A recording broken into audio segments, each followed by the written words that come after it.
Hello guys, welcome to back my YouTube channel. मैं doctor Rajesh Kumar Tiwari आज मैं फिर एक नए टॉपिक के साथ उपस्थित हुआ हूँ। आज का टॉपिक है work done in stretching a wire, यानी एक वायर को खींचने में किया गया कार्य। यही हमको निकालना है कि एक वायर को हम खींचते हैं यानी स्ट्रेच करते हैं तो उसमें हमें कितना वर्क डन की ज़रूरत पड़ती है। तो आज का हमारा टॉपिक यही है कि work done in stretching a wire means wire को खींचने में किया गया कार्य। सबसे पहले हम इसकी इनिशियल स्टडी करते हैं, उसके बाद इस पर डेरिवेशन पे आते हैं। एक वायर ले लेते हैं और उस वायर की ओरिजिनल लेंथ कितनी है, एल है। वायर को है तो बहुत पतला सा, लेकिन चूंकि हम यहाँ पर क्रॉस सेक्शनल एरिया दिखाएंगे, एक वायर है जिसका ये क्रॉस सेक्शनल एरिया है। क्या है? Cross sectional area. Cross sectional area कितना है? ए है। और ओरिजिनल लेंथ इसकी कितनी है? ओरिजिनल लेंथ कैपिटल एल हमने ले लिया। अब इस पर हम एक फोर्स लगाएंगे। फोर्स तो फोर्स लगाते समय क्या होगा, ये वायर एल लेंथ इंक्रीज कर जाएगा और चेंज लेंथ कितनी हो जाएगी या इंक्रीज लेंथ कितनी हो जाएगी? तो इंक्रीज लेंथ स्मॉल एल हो जाएगी। अब हमें एक यहाँ पर फोर्स लगाएंगे क्रॉस सेक्शनल एरिया पर, चाहे आप इधर फोर्स लगाइए चाहे इधर फोर्स लगाइए। अगर इस साइड फोर्स लगाएंगे तो इधर स्ट्रेच हो जाएगा, अगर इधर फोर्स लगाएंगे तो इधर। तो वन साइड हमने इसको यानी वायर को खींचने आप दोनों तरफ लगा दीजिए। टोटल हम कह लेंगे इस साइड उस इधर भी और उधर भी दोनों में मिला के इंक्रीज लेंथ कितनी हो गई? एल हो गई। तो हम चाहे वन साइड में करें चाहे बोथ साइड करें, दोनों ही केस में अगर हम फोर्स लगाएंगे तो एल लेंथ इंक्रीज मान लेते हैं। तो चेंज लेंथ कितनी आ गई? स्मॉल एल हो गई। जबकि ओरिजिनल लेंथ इस वायर की क्या थी? कैपिटल एल थी। ये कैपिटल एल हो गया। तो ये एक वायर है जिसकी हमने ओरिजिनल लेंथ कैपिटल एल ली और उसका क्रॉस सेक्शनल एरिया ये तो हो गया वायर की इनिशियल स्टेज, जिस पर हमने इसको वायर को माना है कि ये एक ऐसा वायर है। क्लियर है? अब इस पर जब हमने फोर्स लगाया तो फोर्स कैसा है? देखिए लॉन्गिट्यूडनल है कि नहीं है। वायर को हम चाहे ऐसे खींचें चाहे ऐसे खींचें, डायरेक्शन पर तो डिपेंड करता नहीं है। बस इसको चाहे आप ऐसे करके खींचिए और चाहे आप ऐसे करके खींचिए, दोनों ही कैसे यानी डायरेक्शन पर तो डिपेंड कर नहीं रहा है। तो स्ट्रेस कितना हो जाएगा यहाँ पर? स्ट्रेस इक्वल टू होता है force by area. Force by area. Force कितना है यहाँ पर अप्लाई किया हमने? एफ। एरिया कितना है? कैपिटल ए, जो कि हमने क्रॉस सेक्शनल एरिया ले लिया। यहाँ पर एरिया कैसा है? क्रॉस सेक्शनल एरिया है। आप ज्यादातर इसमें वर्ड जो यूज करेंगे आप डायरेक्ट नहीं ऐसे लिखेंगे क्रॉस सेक्शनल एरिया, मतलब हम एरिया ये वाला ले रहे हैं परछे, यानी कि जो वायर इस वाले एरिया की बात कर रहे हैं और इस पर फोर्स हमने ऐसे अप्लाई किया। तो फोर्स अप्लाई करने पर लेंथ कितनी हुई? स्मॉल एल, मतलब इंक्रीज लेंथ कितनी हो गई? Small L. तो इस केस में स्ट्रेन इक्वल टू क्या हो जाएगा? स्ट्रेन इक्वल टू हो जाएगा यहां पर स्ट्रेन इक्वल टू हो जाएगा change length upon original length. ये आ गया। चेंज लेंथ कितनी आ गई? ये हो गई स्मॉल एल। ओरिजिनल लेंथ कितनी? कैपिटल एल हो गई। तो ये तो निकलकर फार्मूले आ गए इसके। और आपने इससे पहले की मेरे वीडियो यंग मॉडल्स अगर देखा होगा तो उसमें आपको ये पता चल जाएगा, ये बेसिक चीज़ें हैं और विस्तृत रूप से हमने इस पर एक्सप्लेनेशन दिया है। पेपर के लिए थोड़ा सा लिखना पड़ता है, तो वो देखिए आप किस तरीके से लिखते हैं। Let us a wire is stretched by applying a force F along its length L, wire की लेंथ कितनी, हमने ओरिजिनल लेंथ कितनी मानी है, कैपिटल एल मान रखी है। स्ट्रेस क्या है यहाँ पर, फोर्स बाय एरिया है, यानी पर यूनिट एरिया पर कितना फोर्स लगाया कि जिसकी वजह से लेंथ क्या होगी, इंक्रीज होगी। तो ड्यू टू स्ट्रेस, यानी ड्यू टू स्ट्रेस की वजह से, जब ने स्ट्रेस अप्लाई किया तब लेंथ इंक्रीज हुई। तो यहाँ पर देखिए लिखा है इसका अगर एरिया क्रॉस सेक्शनल ए है और एल क्या है, ये small A is increasing length है ड्यू टू किसके कारण, स्ट्रेस के कारण, ठीक है ना। तो Young modulus equal to Young's modulus equal to stress by strain. अब देखिए स्ट्रेस मैंने क्या लिखा है यहाँ पर, एफ बाई ए, ये एफ बाई ई हो गया। स्ट्रेन इक्वल टू क्या है, L by small L by capital L. और यंग मॉडुलस को किससे रिप्रेजेंट करते हैं, कैपिटल वाई से रिप्रेजेंट करते हैं। तो वाई इक्वल टू एफ, ये ए यहाँ हो जाएगा और कैपिटल एल ऊपर चला जाएगा, तो capital F L by small L E.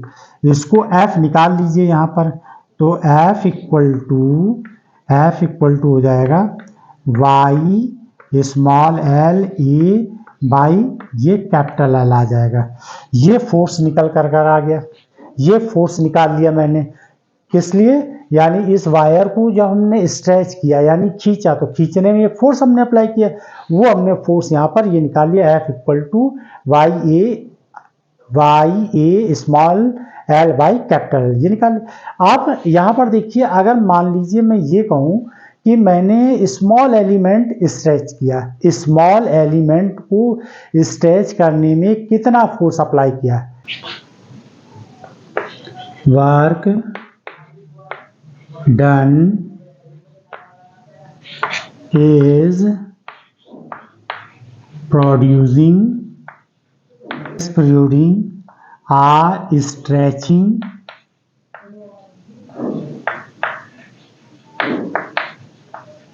Stretch produce करने के लिए हमने वर्क डन किया।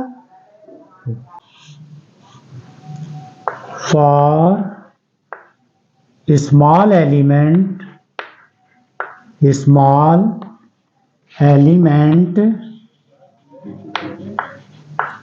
डीएल, यानी कि इस वायर को हमने तो ये तो डायरेक्ट एल कंसीडर कर लिया, स्मॉल एल, लेकिन अगर हम कहें कि हमने स्मॉल एलिमेंट सेलेक्ट किया है जिसको स्ट्रेचिंग करने के लिए हमने वर्क डन कितना का होगा, डी डब्ल्यू होगा। तो यहाँ पर D W equal to F dot D L ले लेंगे। एफ इक्वल टू क्या है, Y A small L by capital L, और ये डी एल हो जाएगा और ये डी डब्ल्यू। अब इसका हम इंटीग्रेशन कर देंगे, इसका इंटीग्रेशन करेंगे तो D integration D W integration Y A small L by capital L, और ये डी एल हो जाएगी। अब इसमें हम लिमिट लगा देंगे, लिमिट कितनी लेंगे, 0 से एल ले लेंगे, कितना स्ट्रेच किया, जितना स्ट्रेच किया होगा उतने के लिए हम यहाँ पर क्या करेंगे, ओवर इंटीग्रेट कर देंगे, तो 0 टू एल इंटीग्रेशन कर देंगे। क्लियर है यहाँ तक। अब इसको हम रब कर देते हैं यहाँ पर और आगे बताते हैं। डी डब्ल्यू का इंटीग्रेशन ये तो डब्ल्यू हो जाएगा और ये हो जाएगा वाई ए अपॉन एल, ये तो बाहर हो जाएगा, small L 0 to L D L, और इसका हम इंटीग्रेशन कर देंगे तो वाई ए एल, और ये हो जाएगा इंटीग्रेशन, तो एल का इंटीग्रेशन क्या होगा, एल स्क्वायर बाई 2 हो जाएगा, और लिमिट कितनी हो जाएगी, 0 से एल हो जाएगी। यहाँ पर ये लिमिट पुट कर दिए तो Y A upon L small L square, ये वर्क डन निकल कर आ गया, ये वर्क डन निकल कर आ गया वायर के स्ट्रेचिंग में। ठीक, अब अपॉन 2 ये भी लिख लीजिए यहाँ पर, तो ये वर्क डन निकल कर आ गया। वायर को स्ट्रेच करने में, स्ट्रेचिंग के लिए जितना वर्क डन है वो ये निकल कर आया। इसको डब्ल्यू ऐसे लिखिए, वाई ए बाई इस वाई ए कैपिटल है और ये स्मॉल एल, ये स्क्वायर लिखा है हमने, इसको दो पोर्शन कर लिए, ये ऐसे लिख लिया। ये देखिए Y A L by L, ये वैल्यू किसके बराबर है, एफ के। ये देखिए एफ के बराबर लिखिए कि नहीं, तो यहाँ क्या आ जाएगा, F L by 2 W. F क्या है, तो वर्क डन इक्वल टू क्या हो जाएगा, वर्क डन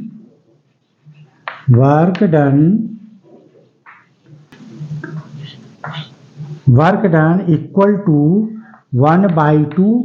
एफ क्या है यहाँ, फोर्स, तो ये तो फोर्स लिख दीजिए यहाँ पर, ये फोर्स हो गया। और एल क्या है, एल हमने इंक्रीज किया है ना यहाँ पर, तो ये फोर्स कैसा होगा, elongation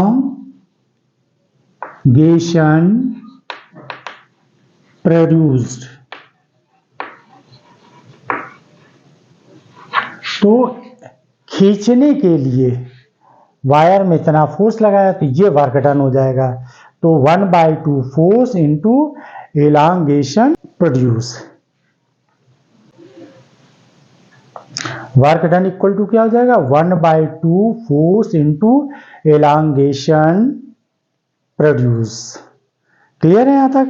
अब इसको अगर हम पर यूनिट वॉल्यूम, यानी वॉल्यूम से इसमें डिवाइड कर दें और इसको वर्क डन को हम W से रिप्रेजेंट करें, वर्क डन को हम W से रिप्रेजेंट करें।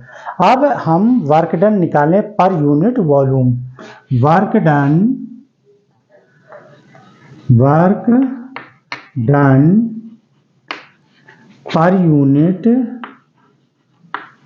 Per unit volume. तो पर यूनिट वॉल्यूम के लिए जब हम निकालेंगे तो ये वॉल्यूम, पर यूनिट वॉल्यूम को हम इस तरीके से, वर्क डन कैसा है, पर यूनिट वॉल्यूम, और ये वॉल्यूम यहाँ पर वर्क डन कितना W है, और जब पर यूनिट वॉल्यूम के लिए बोल रहे हैं तो W/V ऐसे लिख दीजिए, वॉल्यूम से डिवाइड कर दीजिए। जो हमने वर्क किया है W, उसमें वायर को स्ट्रेच करने के लिए वर्क W हुआ, वॉल्यूम से डिवाइड कर दिए तो पर यूनिट वॉल्यूम निकल आएगा वर्क डन। अब ये V इक्वल टू क्या है, 1/2, ये देखिए लिखा है 1/2 F L, ये निकल कर आ गए, और वॉल्यूम से भी डिवाइड कर दिया यहाँ पर, क्योंकि ये देखिए W की जगह ये 1/2 FL हो गया और V की वैल्यू ये। अब वायर का वॉल्यूम क्या होगा, तो इनिशियल कंडीशन में मैंने जो वायर लिया था वो L लेंथ का लिया था, और क्रॉस सेक्शन एरिया क्या लिया था, A, यही वायर का वॉल्यूम हो गया। तो वॉल्यूम की जगह आप क्या लिख देंगे, 1/2 F स्मॉल l, और यहाँ पर आ जाएगा एरिया इंटू ओरिजिनल लेंथ। ये वायर का लेंथ हमने इनिशियल स्टेज पर लिया था, जब हमने वायर को कंसीडर किया था, माना था वायर की ओरिजिनल लेंथ L है और उसका क्रॉस सेक्शनल एरिया A, तो ये हो जाएगा इसका वॉल्यूम। यहां तक क्लियर है। अब देखिए 1/2 F/A इंटू L/A। आप ध्यान दीजिए F/A, अभी इससे पहले जो मैंने रफ कर दिया, ध्यान दीजिए F/A को स्ट्रेस लिखा था, और L small l/, capital L को क्या लिखा था, स्ट्रेन लिखा था। तो फार्मूला आ जाएगा 1/2 स्ट्रेस इंटू स्ट्रेन, ये आ जाएगा।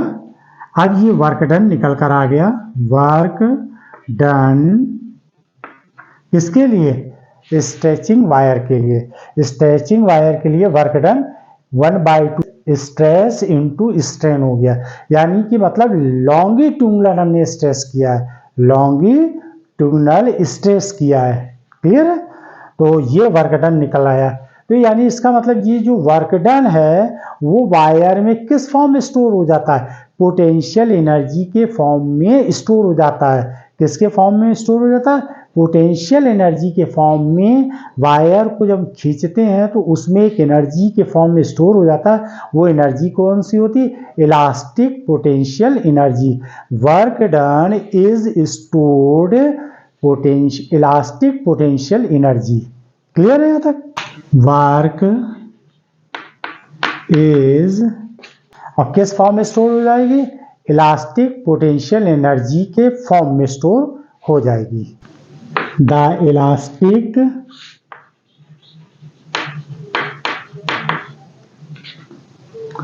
potential energy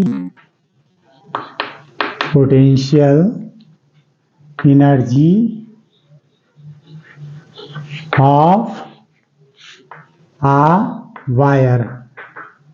तो एक वायर में पोटेंशियल एनर्जी के फॉर्म में स्टोर हो जाएगी। अब आप इसका स्क्रीनशॉट ले लीजिए। ये ऐसे किया है मैंने, ये इसका ऐसे कैलकुलेशन किया है यहाँ तक। यस, अब आप इसका स्क्रीनशॉट ले लीजिए।